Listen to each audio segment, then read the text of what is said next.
Hello everyone. Uttar Pradesh division के अंतर्गत आज हम बात करने जा रहे हैं रोहिलखंड संभाग के बारे में। प्रोफेसर जॉन गोटी के द्वारा प्राचीन शिलालेखों में एक शहर के नाम की खोज की गई थी। इस शहर का नाम था बेदामुद, जिसे वर्तमान नाम से शायद आप परिचित ना हो क्योंकि इसका नाम परिवर्तित कर दिया गया है। लेकिन यहाँ पर आपको एक अगर हिंट दिया जाए कि यहाँ पर एक मिनी कुंभ भी लगता है, जो महाकुंभ जैसा विशाल यहाँ प्रयागराज में जैसा मेला तो नहीं होता है, लेकिन मिनी कुंभ कुछ वैसा ही यहाँ पर आपको दिखाई देता है। साथ ही साथ देखा जाए तो यहाँ पर हाल ही में प्रधानमंत्री मोदी के द्वारा एक गंगा एक्सप्रेसवे का निर्माण किया गया, जो कि यहाँ पे महाकुंभ को जोड़ने का काम भी करेगा। इस क्षेत्र से संबंधित कई ऐसी ऐतिहासिक प्राचीन संस्कृति यहाँ पर आपको विद्यमान है जिससे आप परिचित हैं। लेकिन अगर आपको इस वीडियो के इस हिंट से अगर आपको पता चल रहा है और आप इस क्षेत्र से संबंधित हैं, तो आप वीडियो में कमेंट बॉक्स के माध्यम से अपने क्षेत्र के बारे में कुछ अच्छी जानकारियों को जरूर बताएं। जो लोग यहाँ पर परिचित नहीं हैं वो इस वीडियो को देखें, क्योंकि हम डिस्कस करने जा रहे हैं इस क्षेत्र की भौगोलिक, सांस्कृतिक, जनसंख्या और अन्य प्रकार की विशेषताओं को लेकर के क्या बेहतर यहाँ पे जानकारी हमारे लिए है। यूपी हमारा कितना अतुल्य है, किस तरीके से यहाँ पर जानकारियों को लेकर के इसका इतिहास है, चलिए आइए समझते हैं। सबसे पहले हम बात यहाँ पे करते हैं उत्तर प्रदेश के अंतर्गत बरेली मंडल के बारे में। बरेली मंडल में हम देखें तो यहाँ पर 4 जिले आते हैं। इन 4 जिलों में हम देखते हैं तो बरेली, पीलीभीत, शाहजहांपुर और बदायूं का नाम आता है। यह हिस्सा आप जो देख रहे हैं यूपी के इस क्षेत्र को, यह है आपका बरेली। और बरेली यहाँ पर आप देखें तो इसका जो मैप है, सबसे पहले अगर आप नजर डालें कौन कौन से जिले इसके आसपास हैं जो सीमागत क्षेत्र में आते हैं, तो यहाँ पर आप देखें तो रामपुर आता है, बदायूं है, यहाँ पर आपका पीलीभीत का एरिया आता है। दूसरी तरफ आपको उत्तराखंड के साथ यह सीमा भी साझा करता हुआ दिखाई देता है। इसके अतिरिक्त यहाँ पर आप शाहजहांपुर का एरिया भी इनके साथ ये सीमा साझा करते हैं। अब हम बात करते हैं यूपी के बरेली क्षेत्र के अन्य यहाँ पर बेहतरीन जानकारियों को लेकर के क्या विशेष बनाता है बरेली को। सबसे पहले यहाँ पर आपने बांस बरेली का भी नाम सुना होगा। बांस बरेली यहाँ की यहाँ बांस से संबंधित काफी बेहतर उद्योग भी देखने को मिलते हैं। बरेली का जो मंडल का मुख्यालय है बरेली जिले का, बरेली के नाम से ही जाता है। जनसंख्या के लिहाज से देखा जाए तो 44,48,359 यहाँ की जनसंख्या है। लिंगानुपात की बात करें तो 887 प्रति हजार है। वहीं कुल साक्षरता दर 59.49% है। पुरुषों की साक्षरता दर 67.50 है। वहीं महिला साक्षरता दर 48.30 है। यहाँ की ओडीओपी की बात करें, एक जिला एक उत्पाद के अंतर्गत जरी जरदोजी के काम को यहाँ पर सरकार की तरफ से बढ़ावा दिया जा रहा है। बरेली उत्तरी उत्तर प्रदेश का एक शहर है जो कि रामगंगा के पास है। तो जो नदी है वो भी ध्यान रखिएगा, रामगंगा नदी यहाँ से गुजरती है। इसे बांस बरेली के नाम से भी जाना जाता है। यहाँ पे देखा जाए तो किस तरीके के उद्योग ज्यादा हैं, काम में कहते विकसित हैं, तो फर्नीचर निर्माण, कपास, अनाज और चीनी का व्यापार केंद्र कहा जाता है।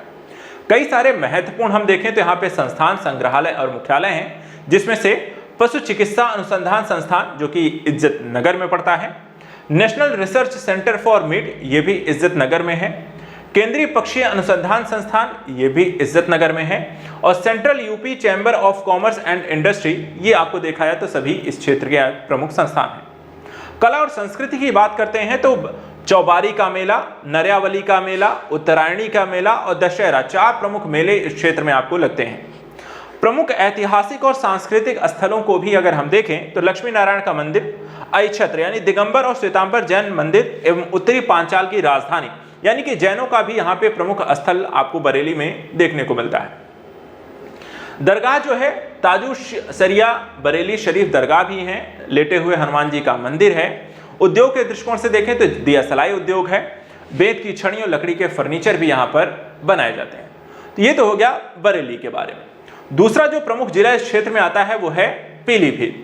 पीलीभीत टाइगर रिजर्व के कारण इसको यहाँ पे काफी पर्यावरण के दृष्टिकोण से और साथ ही साथ हम देखें तो एक पर्यटन के दृष्टिकोण से भी इसे विकसित किया जा रहा है। ये आप देख सकते हैं जो एरिया है यूपी में, पीलीभीत कहाँ पड़ता है, एक उत्तराखंड के साथ भी सीमा साझा करता हुआ दिखाई देता है। दूसरी तरफ बरेली है, शाहजहांपुर है और लखीमपुर खीरी है। इधर नेपाल भी है, तो दूसरी तरफ आपको उत्तराखंड भी आपको देखा है तो इसके आसपास के एरिया के अंतर्गत आते हैं। भौगोलिक सीमा के साथ साथ हम देखें तो इनकी जनसंख्या के लिहाज से कुछ प्रमुख आंकड़ों पर नजर डालें तो पीलीभीत का मुख्यालय पीलीभीत है। जनसंख्या के लिहाज से 20,31,007 यहाँ पे कुल जनसंख्या है। 895 देखा जाए तो यहाँ का लिंगानुपात है जो कि प्रति हजार में है। वहीं कुल साक्षरता दर 61.47, पुरुषों की 71.70 और महिलाओं की 50.00% है। उत्पादों की बात करें तो बांसुरी और लकड़ी उत्पाद को ओडीओपी के अंतर्गत यहाँ पे प्राथमिकता दी जा रही है। जैसे हम बात कर रहे हैं कि हम रोहिलखंड संभाग की बात कर रहे हैं, तो पीलीभीत जो है वो रोहिलखंड संभाग का ही यहाँ पर हिस्सा है। ये इसका उत्तर पूर्वी जिला है जो कि नेपाल की सीमा पर उप हिमालयी बेल्ट में स्थित है। पीलीभीत को देखें, उत्तर से नेपाल, पश्चिम से बरेली, दक्षिण से शाहजहांपुर और पूर्व से लखीमपुर खीरी से आपको घिरा हुआ है। यानी राज्य दूसरे राज्यों के साथ भी सीमा साझा करता है, जिलों के साथ भी सीमा साझा करता है और एक अंतर्राष्ट्रीय सीमा भी साझा करता है।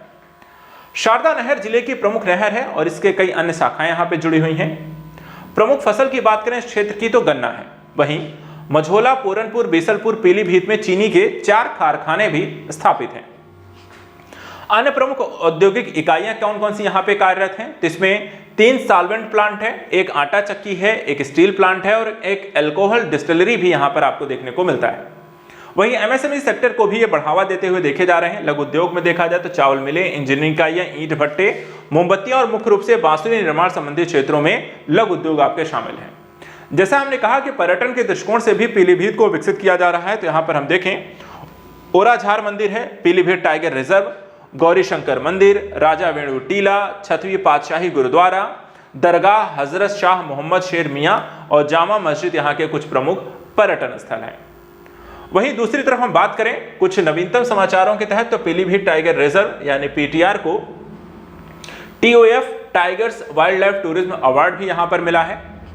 वहीं उत्तर प्रदेश के पीलीभीत जिले में ही भारत नेपाल सीमा पर करीब 22 गांवों को अलग करने वाली शारदा नदी पर 3.2 किलोमीटर लंबे और अस्थायी पुल के निर्माण को अगस्त में मंजूरी दी गई है और ये 314 करोड़ रुपए किसकी लागत आएगी, जो कि 2 साल में जिसे पूरा करना है। तीसरा जो जिला यहां पर आता है इस मंडल के अंतर्गत, उसका नाम है शाहजहांपुर। शाहजहांपुर की भौगोलिक जो स्थिति है यूपी में आप यहां पर देख सकते हैं। इसके साथ ही हम अगर जिलों की बात करें कौन कौन से जिले इससे सीमा साझा कर रहे हैं, तो बरेली है, बदायूं आपको देखने को मिल रहा है, फर्रुखाबाद है, हरदोई है, लखीमपुर खीरी है और पीलीभीत के साथ यहां पर आपको सीमा को साझा करता हुआ दिखाई दे रहा है। जनगणना के लिहाज से आंकड़ों पर अगर हम नजर डालें तो पीलीभीत का जो शाहजहांपुर का जो मुख्यालय है वो शाहजहांपुर है। 30,06,538 जनसंख्या है, 872 लिंगानुपात है, साक्षरता दर 59.5% है जिसमें पुरुषों की 68.2 और महिलाओं की 49.6 है। यहां भी जरी दरजोजी को यहां पर ओडीओपी के तहत बढ़ावा दिया जा रहा है। शाहजहांपुर को देखें तो बरेली मंडल के दक्षिण पूर्व में स्थित है और इसके जो निकटवर्ती जिले हैं हरदोई, लखीमपुर खीरी, फर्रुखाबाद, बरेली, बदायूं और पीलीभीत आते हैं। शाहजहांपुर शहर को जोड़ने वाले 2 मजार हैं। एक मजार जिसे हम शाहिद अहमद उल्लाह शाह का है, जो कि 1857 के संघर्ष के महान स्वतंत्रता सेनानी थे, जबकि दूसरा जो मजार है शाहिद अशफाकुल्लाह खां, काकोरी कांड से यहाँ पर अशफाकुल्लाह खां का रिलेट करते हैं, उन दोनों की मजार है। मौलवी अहमद उल्लाह शाह ने अपना संघर्ष जो है फैजाबाद यानी कि यूपी से शुरू किया था, वहां से वह शाहजहांपुर आए। उनका जीवन शाहजहांपुर में ही समाप्त हुआ और 70 साल के बाद अशफाकुल्लाह खां ने ब्रिटिश सरकार के खिलाफ भी संघर्ष किया। प्रसिद्ध स्थलों की बात करें तो हनुमंत धाम, बाबा विश्वनाथ मंदिर, कालीबाड़ी मंदिर, राम प्रसाद बिस्मिल स्मारक यहाँ के कुछ प्रमुख दर्शनीय स्थल हैं। वहीं राष्ट्रीय राजमार्गों की बात करें तो NH30 शाहजहांपुर को बरेली और लखनऊ से जोड़ने का काम करता है। वहीं नवीनतम दृष्टिकोण से हम देखें तो एक माह में सबसे ज्यादा नल कलेक्शन देने में शाहजहांपुर देश में नंबर 1 हो गया। जल जीवन मिशन के तहत शाहजहांपुर ने ग्रामीण क्षेत्रों में हर घर में नल कलेक्शन यहाँ पर उपलब्ध कराने का इतिहास बनाया, जिसके कारण यह चर्चा का विषय बना। वहीं प्रधानमंत्री नरेंद्र मोदी के द्वारा शाहजहांपुर में गंगा एक्सप्रेसवे को यहां पर उसका उद्घाटन किया गया, आधारशिला रखी गई थी, जिसे महाकुंभ यानी कि इस साल 2025 तक यहां पर इसके पूरा हो जाने से ये कार्य हो जाएगा। अगला यहां पर हम देखें तो अगला जो चौथा जो जिला इसके अंतर्गत आता है जिसका नाम है बदायूं। बदायूं को हम देखें तो यूपी के जो भौगोलिक स्थिति यहां पर इसको देख सकते हैं। सीमागत क्षेत्रों के बारे में संभल है, रामपुर, बरेली, शाहजहांपुर, फर्रुखाबाद, कासगंज, अलीगढ़ के साथ यहां पर आप सीमा साझा करता हुआ दिखाई देता है।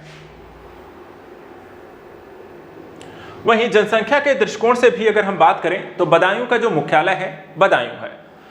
जनसंख्या के लिहाज से 36,81,896 यहाँ की जनसंख्या है। 871 यहाँ का लिंगानुपात है। कुल अगर हम देखें तो 51.29% यहाँ की जनसंख्या है, औसत साक्षरता है, जिसमें पुरुषों की 60.98 और महिलाओं की बहुत कम 40.09 है। जरी दरजोजी को यहाँ पे एक उद्योग के तौर पे प्राथमिकता दी जा रही है, सरकार की तरफ से बढ़ावा दिया जा रहा है। यह उत्तर प्रदेश के रुहेलखंड क्षेत्र में सोत नदी के पूर्व में और गंगा नदी के उत्तर में आपको स्थित है। सुल्तान इल्तुतमिश के शासनकाल के दौरान बदायूं जो है दिल्ली सल्तनत की राजधानी हुआ करता था। बदायूं का नाम अहिर राजकुमार बुद्ध के नाम पर पड़ा है और बदायूं को हम देखें तो महान सूफी संतों, औलिया, वली, पीर की पवित्र भूमि होने के साथ साथ इजारत का भी स्थान माना जाता है। यह भारत का बहुत ही पवित्र स्थान है। वहीं प्रोफेसर गोटी जॉन के अनुसार एक प्राचीन शिलालेखों में शहर का नाम बेदामुथ मिलता है। इसके अलावा कुछ मेले और मंदिर की बात करें तो रोहिलखंड के काकोरा मेले को मिनी कुंभ भी यहां पर कहा जाता है और गौरी शंकर मंदिर जो है हिंदू भगवान शिव को समर्पित है। तो ध्यान रखिएगा, इसका एक तो पुराना नाम है बेदामुथ और यहीं पर आपको लगता है मिनी कुंभ, और ये रोहिलखंड क्षेत्र के अंतर्गत आता है। प्रमुख व्यक्तित्व की बात करें तो अब्दुल कादिर बदायूनी हैं, जो कि तारीख बदायूं या मुंतखब उल तवारिख अब्दुल कादिर बदायूनी की महान कृतियां मानी जाती हैं। दोनों जो पुस्तकें हैं वो सम्राट अकबर के शासनकाल के दौरान भारत के सामान्य इतिहास के बारे में हमें बताती हैं।